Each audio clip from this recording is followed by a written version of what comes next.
C'est l'heure où l'arc-en-ciel se lève, épisode 107 du 10 mars 2025.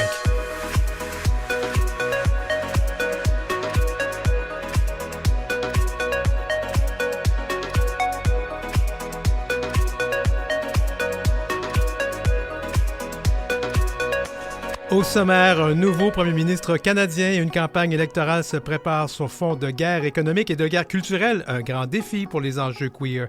Comment concevoir des aménagements urbains plus inclusifs pour nos communautés?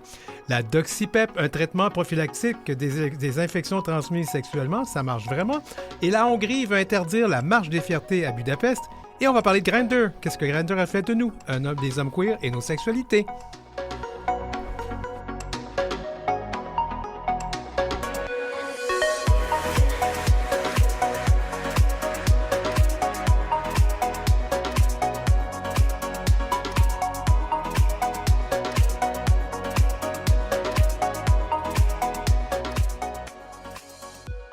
C'est l'heure où l'arc-en-ciel se lève avec Denis Martin-Chabot. Je tiens à vous remercier, chers libéraux, de m'avoir accordé le plus grand honneur qui soit, celui de servir comme votre nouveau chef. Merci.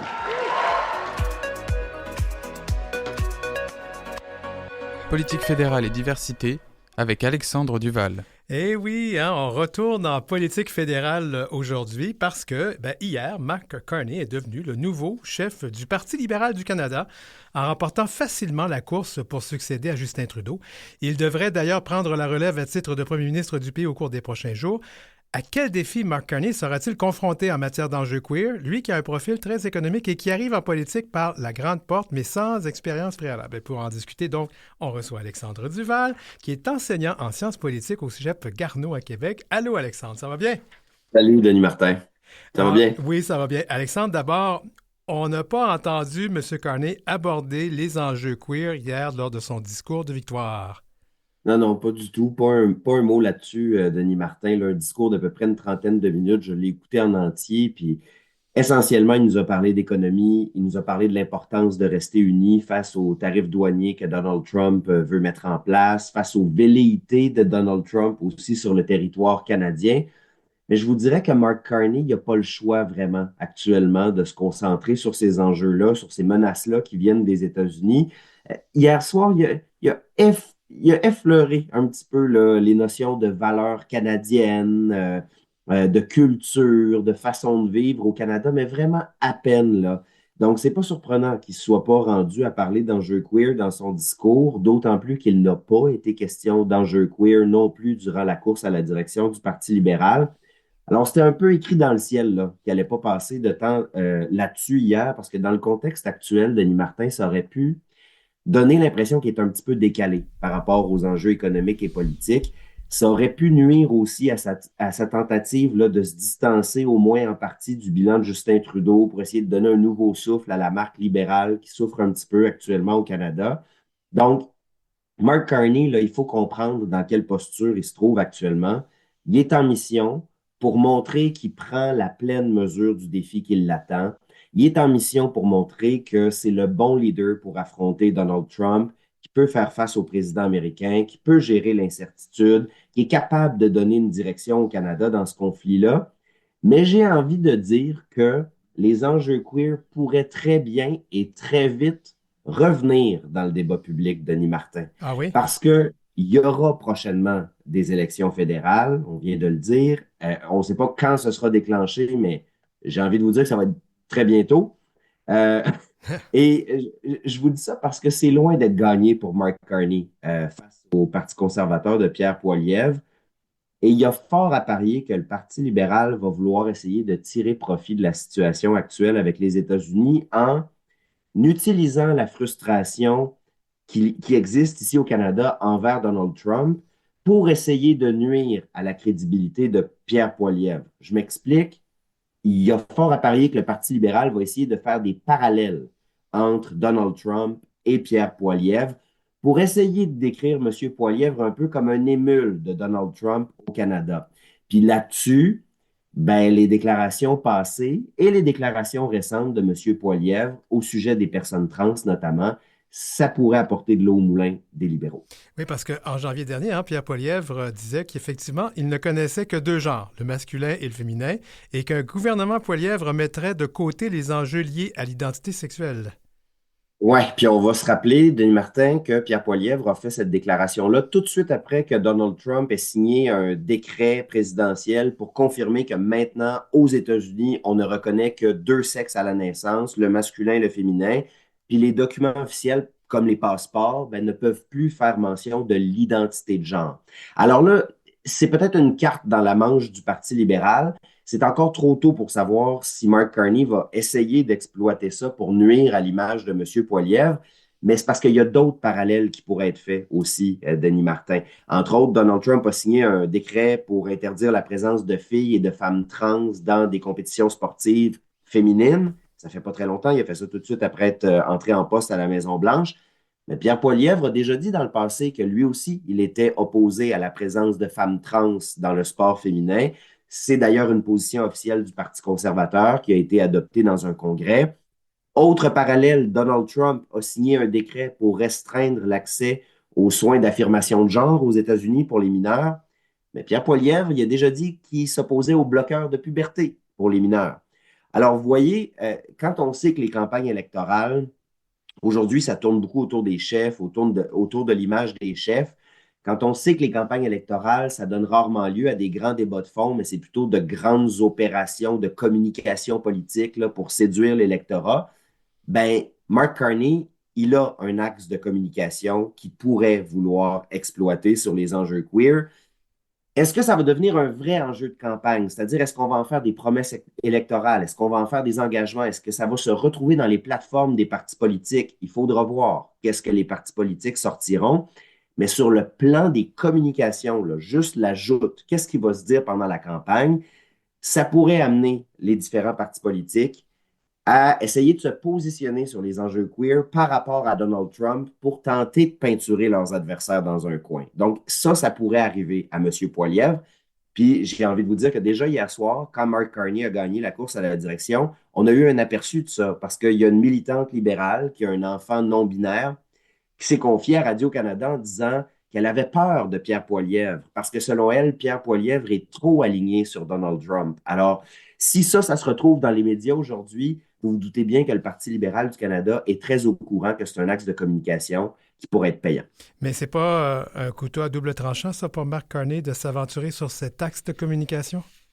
Ben, c'est sûr que là, c'est un terrain qui est un peu miné. Ça pourrait potentiellement être, c'est-à-dire qu'il devra probablement en faire un usage restreint, ou en tout cas un usage intelligent s'il décide d'aller là, parce que ici aussi au Canada, là, on a un vent de face en matière de diversité sexuelle puis d'identité de genre. Je vous apprends rien. Vous avez vu ce qui s'est passé en Alberta, des projets de loi qui ont été adoptés pour restreindre l'accès aux soins d'affirmation de genre, pour obliger le consentement parental pour les jeunes qui veulent utiliser un pronom différent à l'école. Ça veut dire que dans les provinces canadiennes, là, Denis Martin, entre autres en Alberta puis en Saskatchewan, ben, M. Poilievre, il a des alliés, et des alliés quand même influents. Je pense entre autres à la première ministre de l'Alberta, Danielle Smith, qui a une relation de, disons, une certaine proximité avec Donald Trump. Et il ne faut pas oublier non plus qu'il y a une partie considérable, une partie significative de l'opinion publique canadienne qui est d'accord avec les initiatives conservatrices en matière de diversité sexuelle et d'identité de genre. Il ne faut pas oublier ça non plus. Donc, d'exploiter les ressemblances potentielles entre les discours de M. Trump et M. Poilievre, ça pourrait peut-être rebuter certains électeurs qui auraient pu dire Hey, Mark Carney, sur le plan économique, c'est peut-être le gars qu'il nous faut, mais là, il nous parle d'enjeux queer. Je ne suis pas sûr que j'ai envie d'entendre parler de ça. Donc, il y aura un jeu d'équilibriste là, à jouer dans les prochaines semaines pour Mark Carney s'il décide d'aller dans cette direction-là. Alors, ça va être à suivre, la campagne électorale qui s'en vient probablement bientôt. Et puis, il y a un livre, oui, bientôt, je pense que ça va être assez rapidement. Ben, j'ai pas de boule de cristal, là, Denis Martin, mais tout le monde veut que ça se fasse le plus vite possible. Mark Carney lui-même a envoyé des signaux à l'effet qu'il perdrait probablement pas trop de temps. Là, les sondages sont pas trop mauvais pour les libéraux non plus. Donc, des fois, quand la vague passe, on a envie de surfer dessus. C'est peut-être ça qui va arriver. On va prendre un petit 30 secondes pour annoncer que tu publies un livre. Oui, Oui, ben mon Dieu, tu me prends par Ah oui, surprise. Oui, écoute, il est à l'imprimerie, un livre qui est un essai politique, en fait, là, qui parle justement d'électoralisme, donc cette tendance parfois qu'ont les partis politiques à prioriser leurs intérêts politiques, leurs intérêts électoraux au-delà des intérêts des citoyens et citoyennes de la population. Donc, un essai politique qui va paraître le 8 avril aux éditions Somme Toute, puis ça me fera plaisir de t'en reparler. qui C'est un beau projet s'intitule, comment est-ce qu'il s'appelle ton livre? Obsession élection. Comment l'électoralisme affaiblit nos démocraties. Donc, je pense que, hélas, ça s'inscrit un peu dans l'air du temps. Dans l'air du temps. Merci beaucoup, Alexandre Duval. On se reparle très, très bientôt. Salut, Denis Martin. Bye bye. C'est l'heure où l'arc-en-ciel se lève avec Denis Martin Chabot. Quel est le lien entre l'environnement bâti et la diversité sexuelle et de genre? Oui, l'architecture n'est pas qu'une question de plans, de briques et de ciment, et plusieurs architectes ici et ailleurs s'intéressent à la question. Et ça ne date pas d'hier, l'étude de ces liens entre l'environnement bâti et les communautés queer remonte aux années 80. Pourtant, en 2025, l'impact de ces réflexions sur la création d'environnements urbains et architecturaux plus inclusifs reste somme toute limité. Pour en discuter, Olivier Valérand est professeur agréé de la Faculté d'aménagement à l'École de design à l'Université de Montréal. Bienvenue à l'émission. Bonjour. Alors, à chaque fois qu'on a un nouvel invité, on lui demande quel pronom et accord il utilise. Alors, tous c'est les accords et les pronoms masculins? Oui, exactement. C'est D'accord. lui. Alors, comment définir la notion d'espace queer dans un contexte architectural et urbain? C'est une excellente question. Puis c'est une question qui est assez difficile à répondre, là. Il y a des gens qui vont l'approcher plus d'un point de vue formel, des choix de couleurs, des choix d'images. Pour moi, ce qui est particulièrement intéressant, c'est la notion de l'utilisation de l'espace, de penser à concevoir des lieux qui permettent une plus grande diversité d'usages, qui reconnaissent des usages qui sont hors normes. Souvent, on va en parler. Donc, justement, j'entendais dans l'introduction l'idée dont on en parle depuis les années 80. C'était souvent une réflexion qui était historique sur l'utilisation passée de certains lieux. Donc, par exemple, parler de bars gays, de lieux de cruise, de regarder les maisons de personnes gays et lesbiennes et d'essayer d'identifier certaines idées autour de ça. Mais pour moi, il y a aussi une réflexion qui est très importante sur, par exemple, l'accès à des lieux genrés comme les toilettes publiques, donc c'est un sujet dont on entend quand même assez souvent, mais aussi la notion de patrimoine, d'identité liée à un quartier, donc il y a quelque chose comme le village gay à Montréal. Si on parle de quartier chinois, on parle de quartier ethnoculturel, ben, c'est un peu la même idée de venir avoir des éléments symboliques dans l'architecture et la ville qui permettent à certaines communautés, comme les communautés LGBTQ, de se retrouver. Puis si on parle juste à l'exemple de l'importance que Stonewall, donc un bar, a eu dans l'histoire des communautés LGBTQ, bien, on comprend cette relation entre l'architecture et l'identité. Alors, quels sont les principaux obstacles à la création d'espaces véritablement inclusifs pour la diversité sexuelle et de genre? Ben, un des premiers obstacles, c'est qu'on n'en parle pas beaucoup. Dans les écoles d'architecture, dans les écoles de design, dans les écoles d'urbanisme, c'est vraiment pas un sujet qui est particulièrement développé. On est très peu de professeurs dans le monde à s'intéresser à ça, là. Moi, je fais partie d'un réseau à travers le monde, puis on est peut-être une trentaine qui travaille là-dessus, dont c'est nos recherches. Puis c'est encore plus le cas dans les milieux francophones, là. Il y a vraiment, vraiment peu de gens. Mais ceci étant dit, il y a quand même beaucoup d'intérêt de la part des étudiants. Donc, je pense qu'il y a une relève qui s'intéresse à créer des lieux plus inclusifs. Mais comme pour toute forme d'homophobie, de transphobie, c'est beaucoup lié à une peur de l'inconnu, hein, de faire des transformations dans l'espace public, faire des transformations dans l'architecture, ça implique un grand pas, ça implique une transformation. Puis, on peut avoir peur de ça. Donc, ça, je pense que c'est un des obstacles. L'autre obstacle, c'est qu'il y a quand même des tensions dans la notion de sécurité, d'espace sécuritaire. Par exemple, si vous demandez à plein de monde de vous dire c'est quoi un espace où vous êtes en sécurité, bien, on va vous répondre des choses très différentes, puis parfois, c'est en tension envers l'autre. Donc, par exemple, si je pense, je vous donne un exemple, des personnes en situation d'itinérance, LGBTQ, par exemple, qui voudraient avoir de l'intimité, là, un couple de jeunes LGBTQ qui veulent avoir de l'intimité, mais ils vont peut-être dire, OK, pour moi, un parc, c'est un lieu sécuritaire où je peux embrasser mon chum ou ma blonde. Mais pour une autre personne, ben, de venir marcher dans le parc, puis tout à coup d'avoir des gens qui s'embrassent, ça peut représenter quelque chose qui est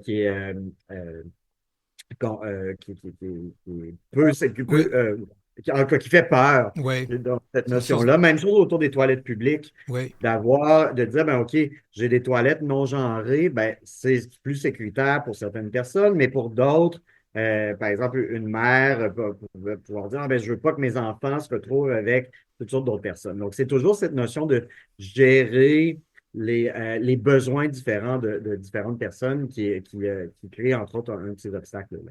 Comment expliquer là, que ces réflexions-là ont eu un impact limité? Ça fait quand même un bout de temps que ça existe. Est-ce que c'est une question de volonté politique? Est-ce que c'est une question de financement, de méconnaissance? On en a un petit peu parlé au sujet de ce milieu architectural.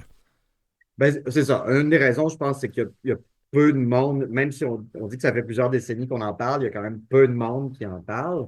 Mais l'autre notion, c'est des projets architecturaux, des projets urbains, ça demande beaucoup d'argent. Juste n'importe qui construit une maison se rend compte que rapidement, ça coûte de l'argent. Donc, quand on parle d'infrastructures publiques, de bâtiments publics, on est dans des très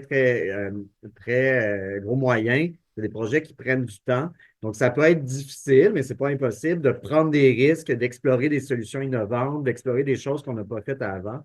Mais ces changements-là prennent beaucoup de temps. Puis c'est pas juste le cas pour les espaces queer, les espaces qui s'adressent à des personnes LGBTQ. C'est de façon générale, les transformations dans l'architecture prennent du Je- je- Oui, on a manqué la fin de la réponse. J'espère qu'on n'a temps. pas un problème de son.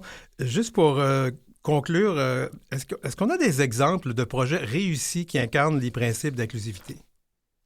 Oui, ben en fait, je parlais au début de toilettes publiques. Il y a des exemples un peu partout dans le monde autour de la dernière décennie qui ont exploré des toilettes plus inclusives. Il y a par exemple l'Université Gallaudet aux États-Unis, qui est une université qui est pour les personnes sourds-muettes, donc qui avait à cœur un désir d'inclusivité. Donc, ils l'ont fait aussi dans des toilettes non genrées. Donc, ils ont testé ça, ça fonctionne super bien. Concordia, ici à Montréal, a fait la même chose, a exploré plusieurs exemples de toilettes pour régler ça. Un autre exemple que j'aime bien, c'est la Friends of Ruby Home à Toronto, qui est une résidence pour jeunes LGBTQ à risque d'itinérance ou en itinérance. Donc là, il y a des changements dans les formes, l'organisation des espaces, parce que souvent les espaces, les refuges pour personnes itinérantes sont des espaces genrés. Donc, il y a des jeunes non-binaires ou trans qui vont avoir de la misère à se retrouver là-dedans. Donc, on a fait ces changements-là, mais aussi dans la symbolique de l'espace dans la ville. Donc, la maison est clairement identifiée comme s'adressant à la communauté LGBTQ. Donc, on vient aussi rendre visible la communauté LGBTQ. Autre exemple, je parlais au début du patrimoine. Donc, à San Francisco, il y a quelques années, il y a eu toute une reconnaissance du patrimoine LGBTQ comme étant un patrimoine de valeur. Donc, il y a eu une étude de ce patrimoine-là, il y a eu une représentation de ça. Le National Park Service aux États-Unis a suivi. Donc, il y a eu toute une reconnaissance de quartiers LGBTQ historiques et ce type de choses-là. Mais je donne cet exemple-là aussi parce que la semaine dernière, sur le site du National Park Service, on a tout à coup effacé le TQ de LGBTQ. Oui, tout Donc, à il faut fait. dire aussi que même s'il y a des projets réussis, il y a des améliorations qui sont faites, il y a de la reconnaissance de l'espace queer, on peut rapidement retourner en arrière. Puis ça, je pense que c'est un des gros enjeux aussi en ce moment en termes de défis.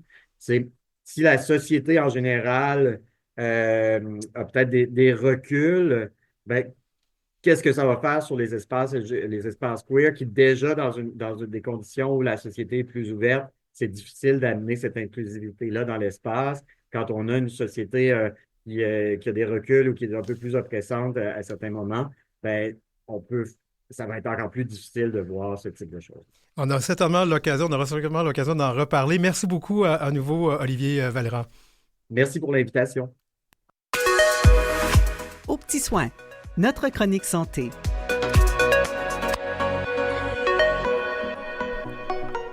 Salut, Gengis! Salut Denis Martin, ça va bien? Ça va très bien, ça va très bien. Alors, je dis toujours notre infirmier préféré. Ah, c'est gentil, merci. Alors, on va parler d'un sujet, c'est pas nouveau, mais c'est important d'en parler, puis de voir où est-ce qu'on en est rendu. La doxypep, ça mange quoi en hiver, comme dirait l'autre? C'est des antibiotiques qui peuvent être pris, dans le fond, aux besoins lors de relations sexuelles non protégées, soit après les rapports sexuels. C'est pas quelque chose de nouveau, non, mais il il y a beaucoup de questions par rapport à la clientèle. Pourquoi mon médecin me le prescrit? Pourquoi qu'il me le prescrit pas? Pourquoi que mon partenaire en a puis moi, j'en ai pas? Ah. Ouais, Alors, la doxyPEP, on prend ça pour éviter d'attraper quel ITS? Dans la littérature, dans le fond, la doxycycline protège contre... dans le fond, c'est un traitement contre la syphilis puis la chlamydia. Oui. Donc, si elle est prise de façon en prévention après les rapports sexuels, soit post-exposition, ça peut quand même prévenir de façon significative l'infection à la syphilis et à la chlamydia. Ah oui? La gonorrhée, il y a des statistiques qui sont disponibles sur le site internet Cathy. Elle serait moins efficace parce que, dans le fond, pour la gonorrhée, il y a des souches qui sont résistantes à la doxycycline. On a un problème avec la gonorrhée, là. On a des souches de gonorrhée qui sont résistantes à plusieurs antibiotiques. Ouais. Donc, c'est quoi la proportion, ce qu'on peut dire? Parce que c'est pas à 100% quand même. Non, mais écoute, il y a 4 grandes études là, qui sont relevées sur le site Cathy. Une sous-étude qui s'appelle Hypergay HIV PrEP. 232 personnes randomisées dans l'étude. La moitié prennent la doxyPEP, l'autre moitié ne la prennent pas. On constate tout ITSS confondu, ça veut dire qu'ils ont inclus la gonorrhée, qu'il y a des souches résistantes aux antibiotiques, que ça faisait chuter presque de la moitié. Ah oui, quand même. Les infections aux ITSS. Puis quand on se rapporte à la chlamydia, on parle d'une efficacité à 70%. C'est quand même très, très bien. 73% pour la syphilis. La doxycycline, qu'on peut prendre en doxyPEP, c'est 2 comprimés de 100 mg, soit 200 mg qu'on prend par la bouche après les rapports sexuels non protégés jusqu'à 72 heures après l'acte. Ce qui peut être efficace ou rassurant chez les utilisateurs de drogues injectables, chez je pense à nos escortes, à nos travailleurs du sexe aussi, plus à nos producteurs de contenu pour adultes, pour lesquels ça peut être une excellente barrière. Donc, on pose la question, pourquoi certains ou certaines se le font prescrire et d'autres non? Je dirais géométrie variable médicale, mais sur le site Cathy, il y a une petite phrase qui dit « Il est possible que certains professionnels ne connaissent pas ces traitements ou les désapprouvent. » Il y a encore un jugement moral. Oui, un jugement médical qui revient, qui est là, qui est présent. Puis, tu sais, dans le fond, si vous êtes une personne issue de la communauté, et puis là, sur le site Cathy, ils l'ont modifié, c'est la communauté GB-ARSA. Oui. Ça se peut-tu? Gay, bisexuel, homme ayant des des rapports sexuels avec d'autres hommes. Si vous êtes un homme qui a des rapports sexuels avec d'autres hommes, un homme biologique, disons ça comme ça, pour faciliter la chose, puis que vous avez eu une ITSS bactérienne, soit une chlamydia, une syphilis ou une gonorrhée durant la dernière année,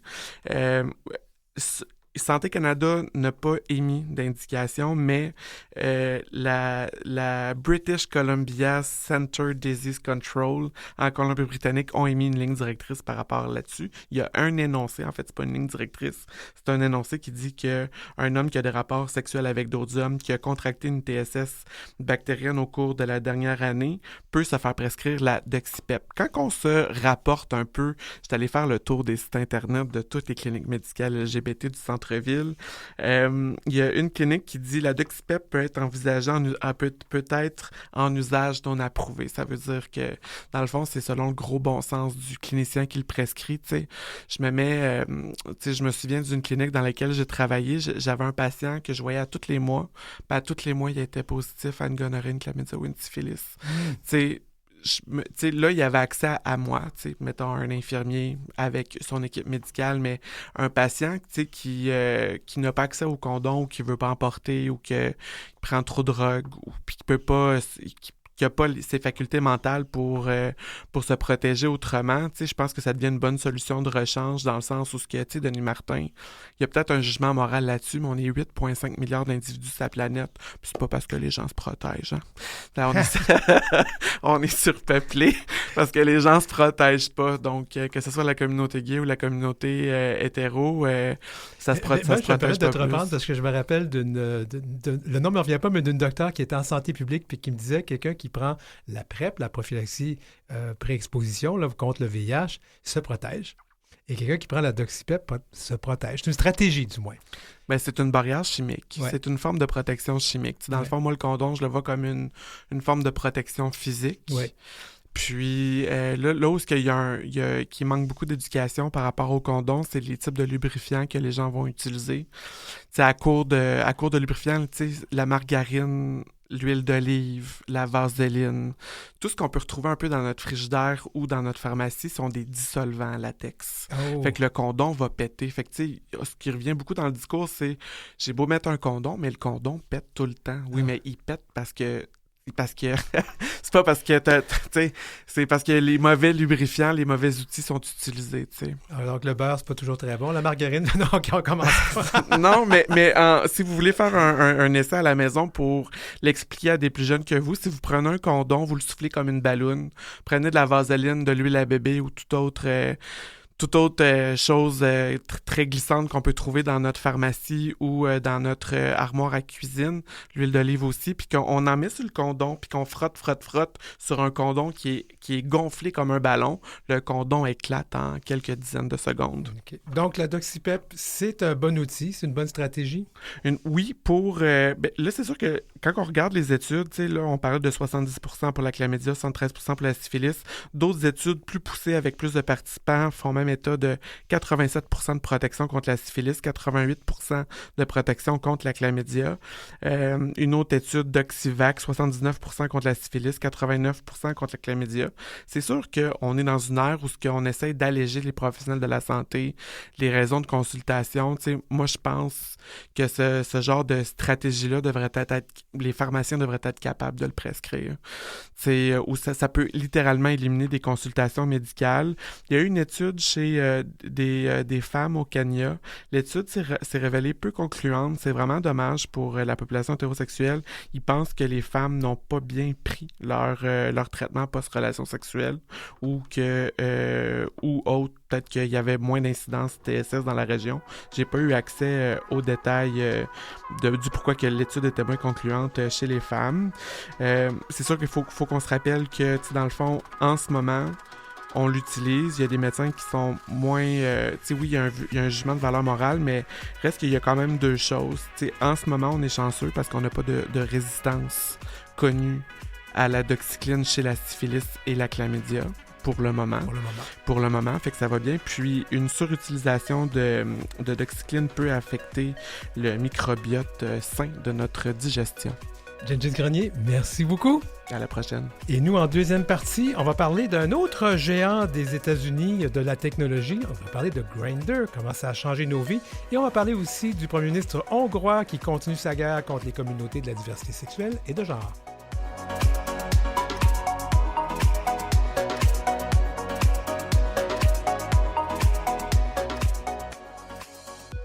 Écoutez L'heure où l'arc-en-ciel se lève avec Denis Martin Chabot.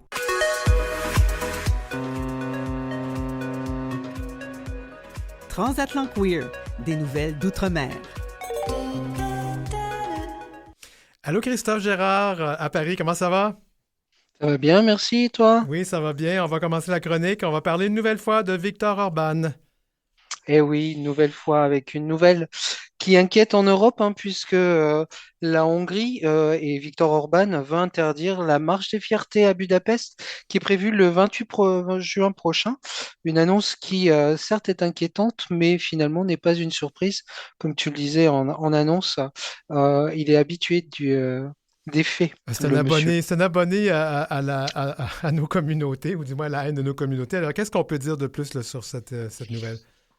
En fait, Orban utilise depuis plusieurs années, on le sait, hein, le prétexte de la protection des valeurs traditionnelles pour attaquer la communauté LGBTQIA+. Et cette fois, c'est lors de son discours annuel sur l'état de la nation, le 22 février dernier, qu'il a déclaré Je conseille aux organisateurs de ne pas prendre la peine de préparer le défilé cette année. C'est une perte d'argent et de temps. Il veut donc interdire un des derniers grands événements de la visibilité queer en Hongrie. C'est pas la première fois, là, on disait que le gouvernement hongrois s'en prend aux droits de nos communautés.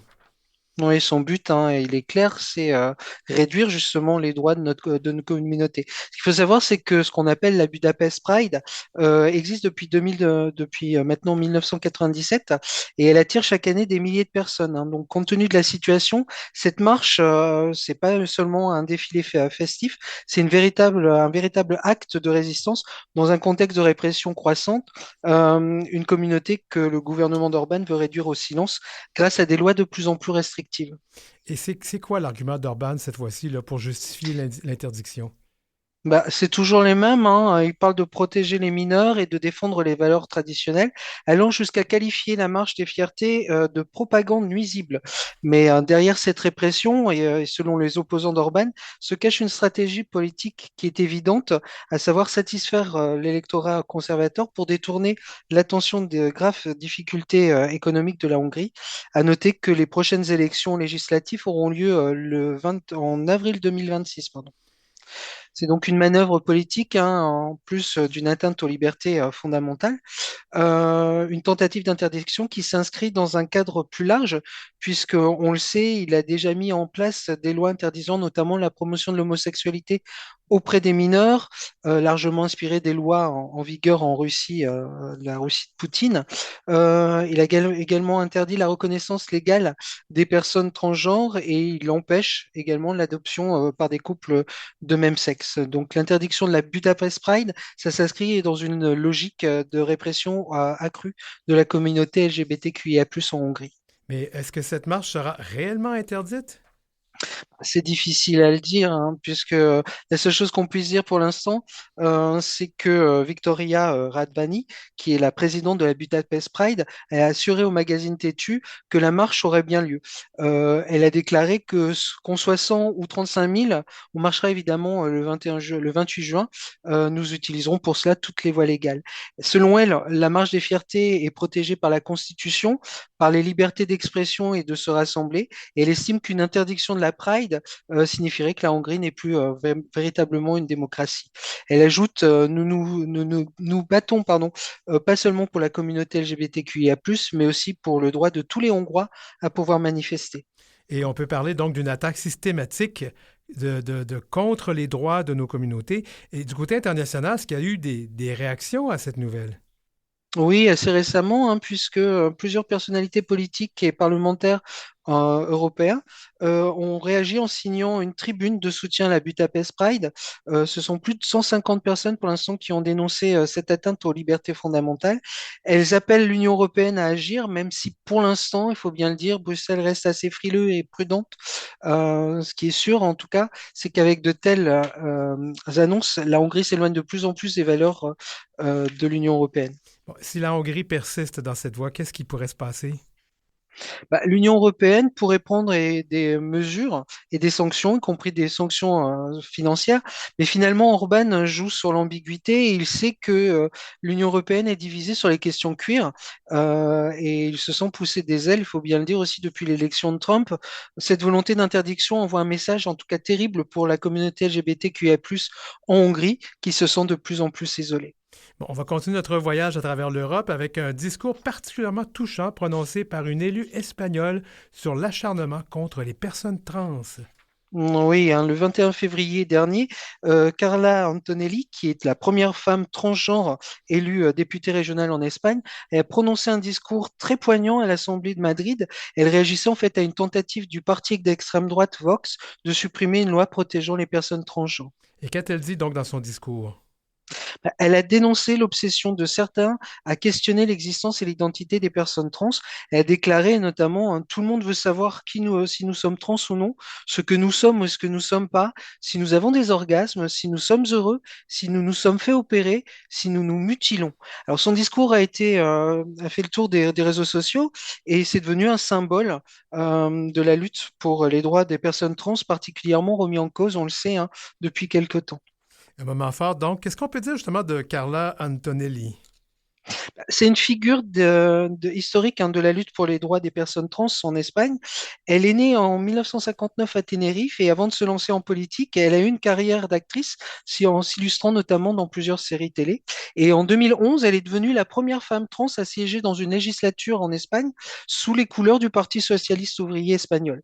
Elle a joué d'ailleurs un rôle prédominant et clé dans l'adoption de la loi espagnole sur l'identité de genre. Il faut savoir que en Espagne, il y a une loi qu'on appelle loi d'autodétermination qui permet d'avoir un changement d'état civil et de genre simplifié par rapport à la France où il faut passer par un jugement notamment. Tout à fait, on avait parlé le mois dernier. Le contexte de son discours était particulier quand même, hein?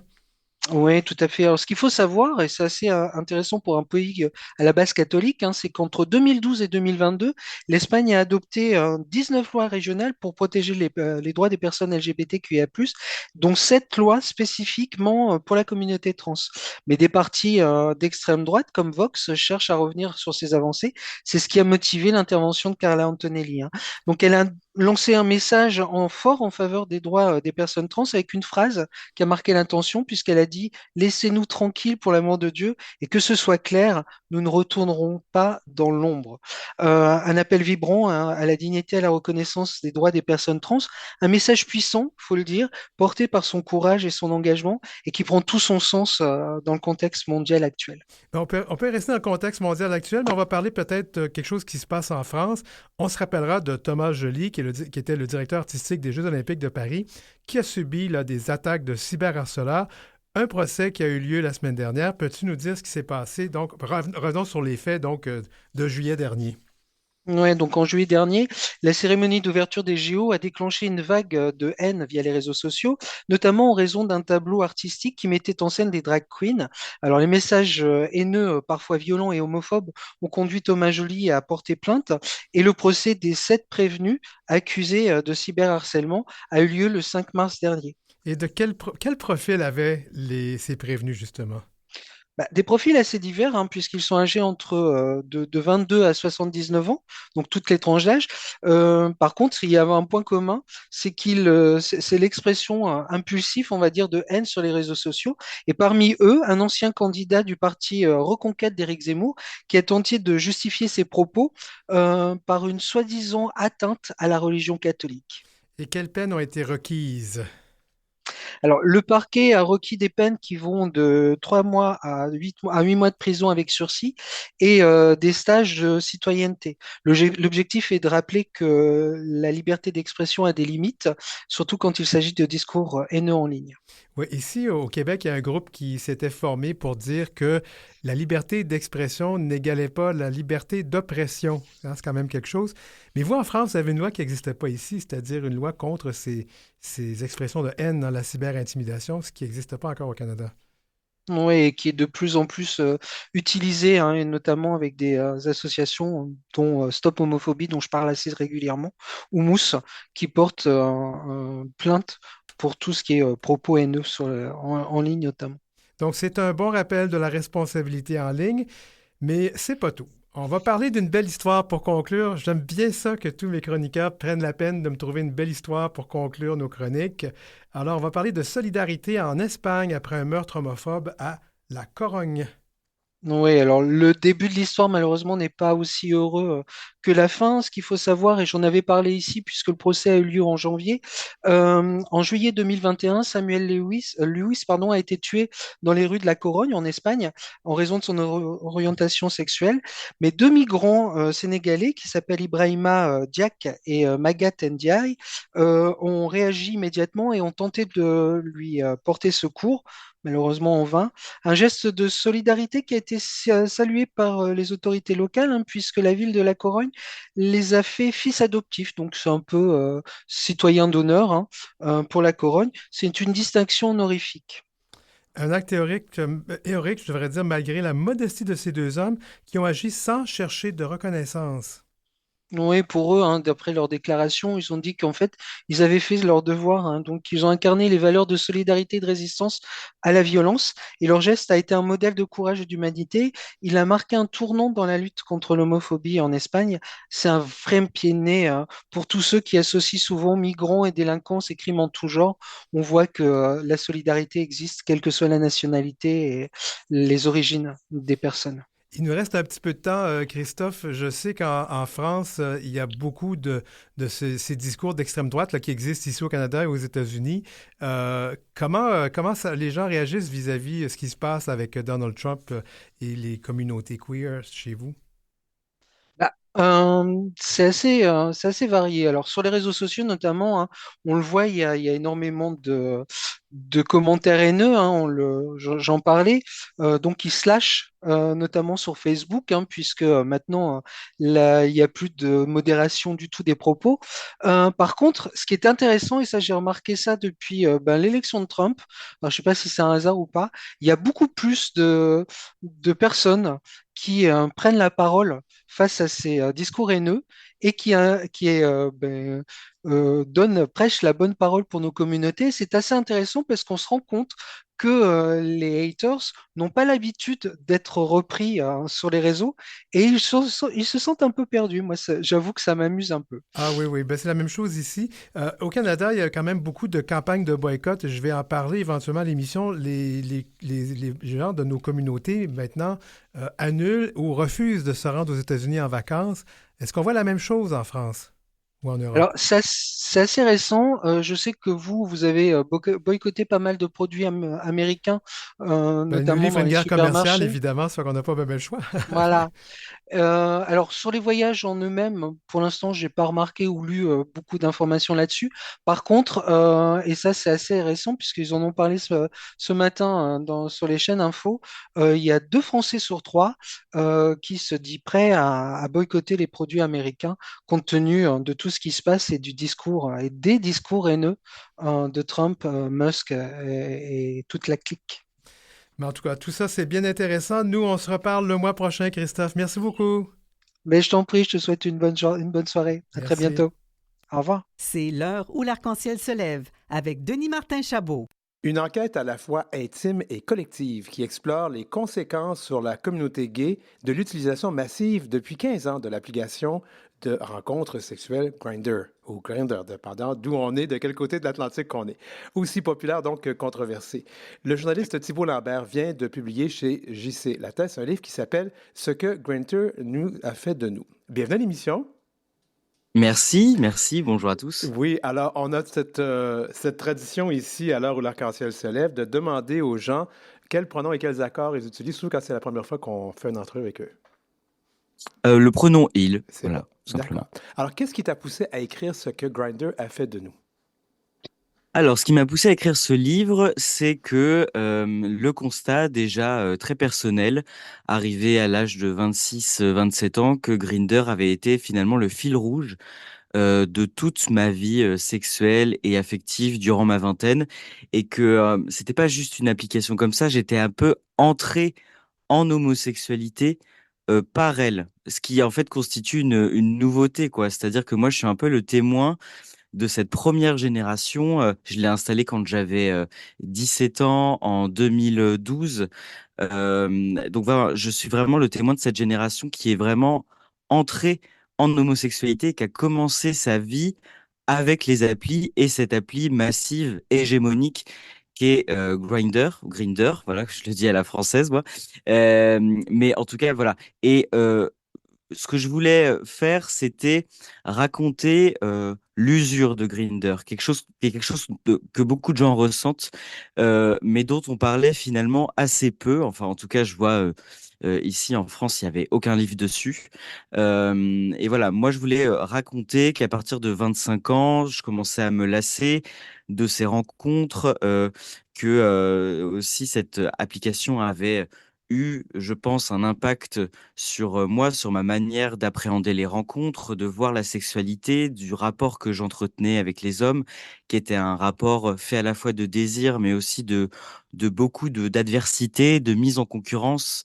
Voilà. Et donc, en fait, moi, j'ai interrogé mes propres pratiques et je voulais répondre à des questions simples qui étaient pourquoi l'appli elle est là? Pourquoi est-ce qu'on est tous dessus? Qu'est-ce qu'on fait dessus? Et pourquoi, même si en fait elle est pénible à certains moments, pourquoi est-ce qu'on finit tous toujours par y revenir? Ton enquête mêle donc des témoignages personnels, tu viens de le dire, et des analyses sociologiques. Comment as-tu construit cette approche?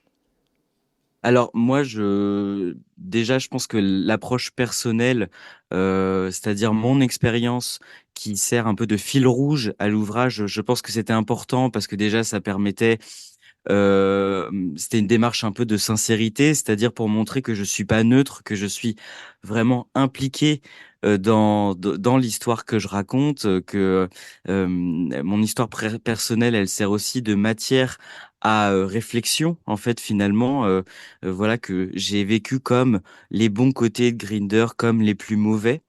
Et du coup, je pars de mon histoire pour avoir voilà certains constats, certaines expériences.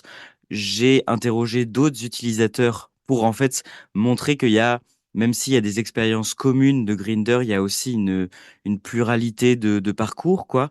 Et de montrer que voilà, avoir aussi d'autres témoignages, ça permettait de montrer ce qu'on a en commun, mais aussi ce qu'on a de différent. Voilà, bien faire comprendre, et c'était normal, que mon parcours, il n'est pas semblable à d'autres parce que voilà, moi je suis un homme qui est cisgenre, qui est blanc, qui est gay. Donc voilà, c'était aussi important de faire parler des témoignages de personnes trans, de personnes racisées, de personnes séropositives pour le VIH aussi, parce que c'est des vécus qui sont aussi différents sur l'application. Et je voulais aussi euh, faire parler justement des chercheurs, des universitaires et des professionnels du soin, des professionnels des médecins, médecins communautaires, des psys, des sexologues, pour justement que ces personnes-là, ces experts apportent de la perspective à mon vécu. Et en fait, tout ça, ça vise à un but, c'est que derrière les vécus que je raconte dans le livre, il y ait un peu une sorte de remise en contexte de genre bah voilà, Grindr en fait c'est pas nouveau, ça a rien révolutionné, et ce qu'on ressent dessus c'est un mal qui n'est pas forcément nouveau ni engendré spécifiquement par l'application, mais qu'il y a voilà un mal-être, une manière de se rencontrer qui s'inscrit dans une histoire de la rencontre entre hommes qui est beaucoup plus grande et beaucoup plus large, et qui n'est pas née en 2019 avec l'apparition de Grindr, quoi. Est-ce qu'on pourrait dire donc que Grindr pourrait peut-être amplifier ces espèces de rapports entre nous, des rapports qui sont peut-être de domination patriarcale, racistes, classistes au sein de notre communauté, de nos communautés en fait? Tout à fait. Moi, c'est un peu le constat que j'ai fait dans ce livre et dans mon enquête, c'est que ce que je dis dans le livre, c'est que Grindr, c'est un peu le miroir grossissant des logiques qui sont à l'œuvre, selon moi, dans la communauté gay, et plus largement aussi dans la masculinité, en fait.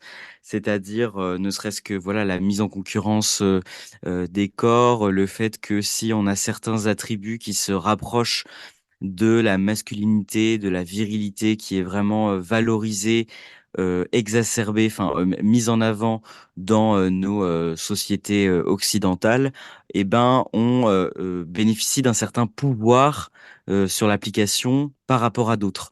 Et ça, c'est pas nouveau en fait. C'est-à-dire que voilà les mécanismes de domination, les rapports de pouvoir, ils existaient bien avant Grindr dans l'homosexualité masculine.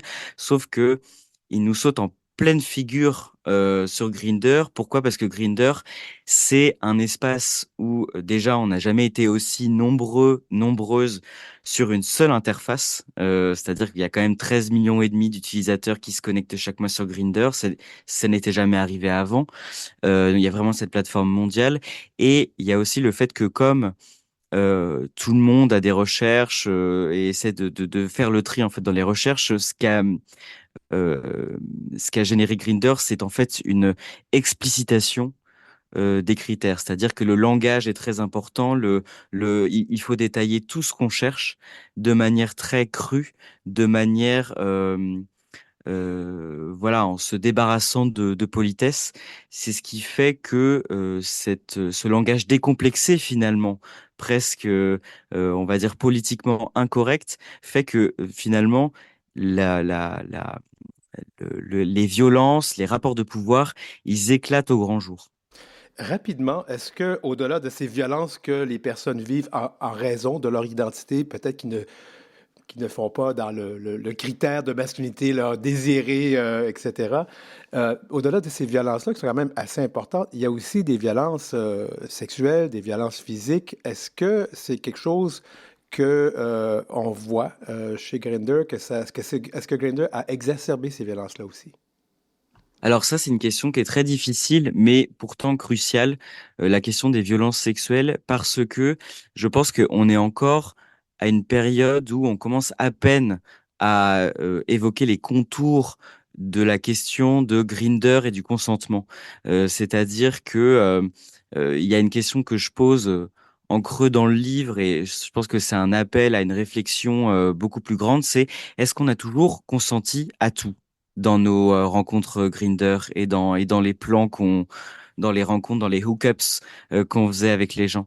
Parce que voilà, moi je m'appuie sur le travail d'un sociologue qui a fait en France tout un travail sur l'usage de l'application, qui remarquait que quand même dans le cadre d'un plan d'une rencontre Grindr, juste pour avoir un rapport sexuel, finalement le consentement, la possibilité de revenir sur ce qui avait été négocié au préalable pendant les messages, cette possibilité-là, elle s'amenuise en fait. On n'ose pas dire non finalement, on n'ose pas dire qu'on a changé d'avis.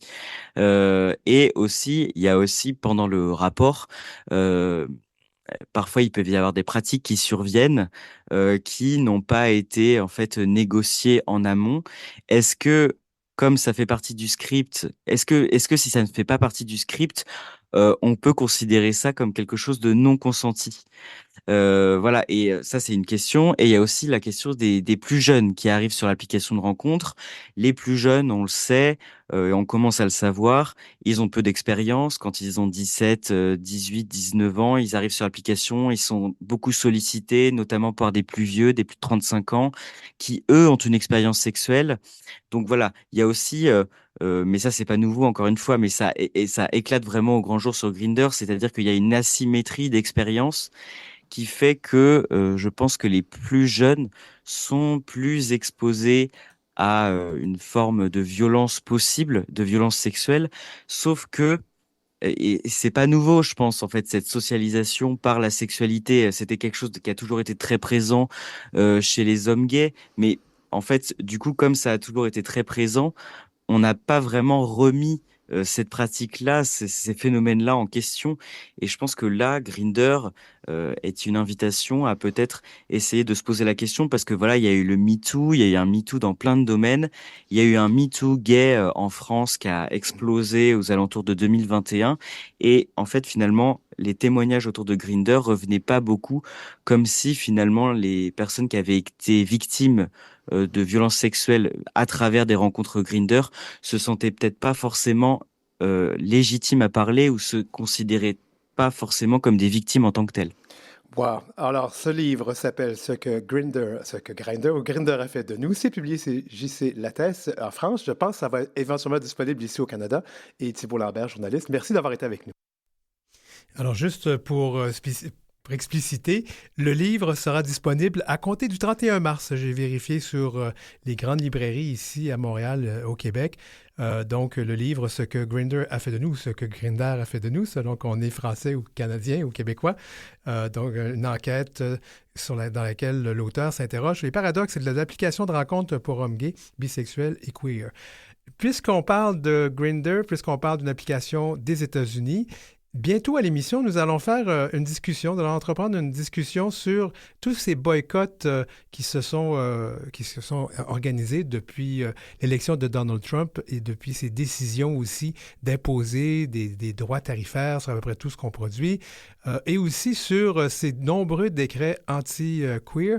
Eh bien, à la chronique, la semaine prochaine, la chronique que nous allons faire sur les voyages, on va parler justement de de ces boycotts, le fait que les gens annulent leurs vacances aux États-Unis, mais on va parler de choses encore plus loin. Alors, si jamais il y a des sujets de boycott ou des produits que vous désirez boycotter ou que vous pensez qu'on devrait boycotter des États-Unis ou pas, hein, ça se peut que vous ne soyez pas d'accord avec ça, n'hésitez pas à nous écrire à heurciel, en un seul mot, en minuscule, heurciel, @gmail.com.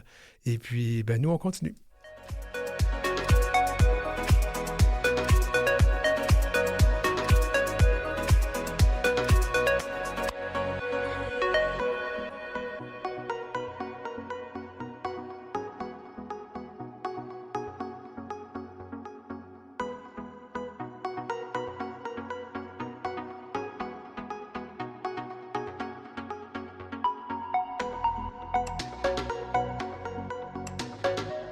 Pour joindre l'équipe de l'heure où l'arc-en-ciel se lève, écrivez-nous à heurciel@gmail.com, heurciel en un seul mot, @gmail.com. Suivez Denis Martin Chabot sur Facebook et Instagram, @DM Chabot Auteur et sur LinkedIn, Denis Martin Chabot.